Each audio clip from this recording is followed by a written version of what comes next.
코인 이야기 좀 할게요.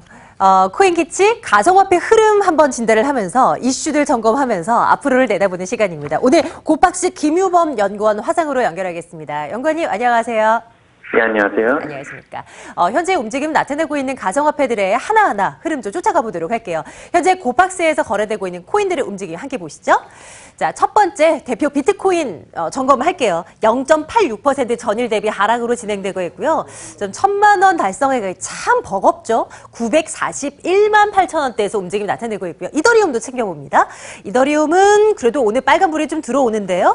0.78% 전일 대비 상승 58만 4,500원 선 가리키고 있습니다. 코인별로 제각각의 움직임을 나타내고 있는 것 같은데요. 연구원님, 현재 시장 어떻게 판단하고 계십니까? 예, 지난주에 상당한 호재가 많으면서 상승폭이 많이 있었는데요. 특히 바이낸스에 상단되면서 갑작스레 급격한 상승했던 퀀텀이라던가 이오스는 모사인 블록 아이오가 새로운 협력 관계를 하나 발표하면서 마찬가지로 주 후반부에 많이 상승하기도 했는데요. 주반에는 별다른 어떤 시장에 영향을 끼칠 만한 소식이 없었기 때문에 어느 정도 잠깐 소강 상태, 그리고 변동폭도 상대적으로 일반적으로 일어날 수 있는 폭 안에 들어있기 때문에 별다른 소식이 없는 이상 일단은 유지가 될 것 같습니다. 이슈들도 하나 점검을 해볼까요? 자, 헤드라인 오늘도 세 가지를 꼽아놓고 있는데요. 가상화폐 시세에 영향을 줄 수 있을 만한 내용인지 한번 점검해보시죠. 일단은 국내 뉴스 먼저 하나 볼게요. 더 루프 그리고 농협 간 업무 협약 체결을 맺었다라는 뉴스가 전해드리고 있는데요. 내용 좀 볼까요? 이 농협이 핀테크 업체입니다. 더 루프와 업무 협약을 맺었는데 이 두 회사가 이번 협약을 통해서 블록체인에 대한 기술 연구 프로젝트 또 오픈 세미나 등을 통해 이 기술, 블록체인 기술을 현업에 적용을 시켜보겠다라는 내용입니다. 이번 체결로 인해서 앞으로 어떤 사업으로 이걸 활용할지는 조금 더 지켜봐야 할 대목이 되겠네요. 이번엔 시장에 진짜 영향력을 행사할 수 있을 만한 뉴스입니다. 보시는 것처럼 바이낸스 지난주 내내 살펴드렸던 얘기고요. 니온 게이자의 신분과 진실공방 후속편이 계속 진행이 되고 있다는 이슈입니다. 니온 게이자의 신문이 이렇게 보도를 했습니다. 금융청이 무등록 업체인 바이낸스에게 영업을 중단하지 않으면 형사고발을 할 거다. 경고를 했다라고 이제 보도를 했는데요.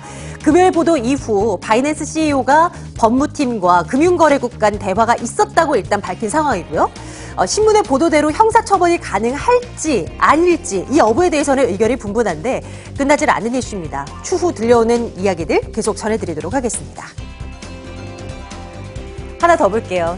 지중해 섬 몰타. 이 몰타 섬이 블록체인의 낙원이 되었다고요? 조금 더 깊숙한 이야기 들어보겠습니다. 연구원님, 어떻게 바뀌어가고 있다는 얘기인가요? 살펴주세요.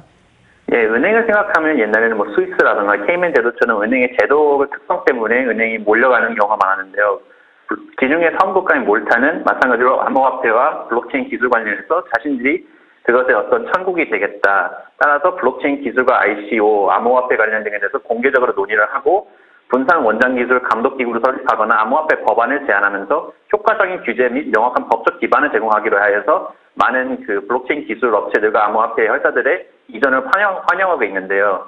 몰타의 총리인 조셉 무스카트 본인 역시 이어서 적극적으로 나서고 있는데 앞서 말씀하신 바이낸스가 이 시점에 있어서 본사를 몰타로 이전한다는 소식이 나왔는데요. 이 소식이 뜨자 무스카트 총리는 바로 트위터로 본인이 직접 바이낸스의 몰타로 이전을 환영한다. 그러면서 몰타는 블록체인 기술과 암호화폐 관련에 있어서 어떤 헤이븐이 될 것을 기대한다라면서 적극적으로 환영하는 모습을 보였는데요. 이렇게 자그마한 섬나라인 몰타가 블록체인 기술 관련해서 과연 큰 어떤 선두주자로 나설지 주목해 볼 만할 것 같습니다.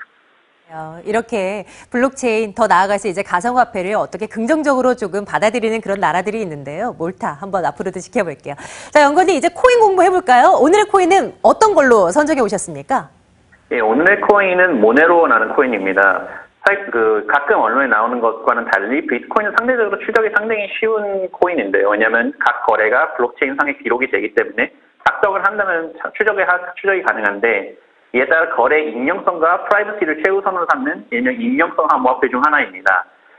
이 모네로 같은 경우는 여러 가지 기술을 사용해서 거래의 익명성을 보장하는데요. 일명 링 시그니처, 즉 여러 사람의 서명을 혼합해서 써서 누가 정확하게 주체가 되는지 알 수 없게 하는 기술. 그리고 스텔스 주소, 모네로 송금을 받을 때 생성되는 일회성 주소를 사용해 어떤 속칭 열쇠 없이는 이걸 열람할 수 없는 기술, 그리고 링 익명 거래라고 거래 금액 자체를 알아낼 수 없게 하는 기술을 사용하고 있는데요.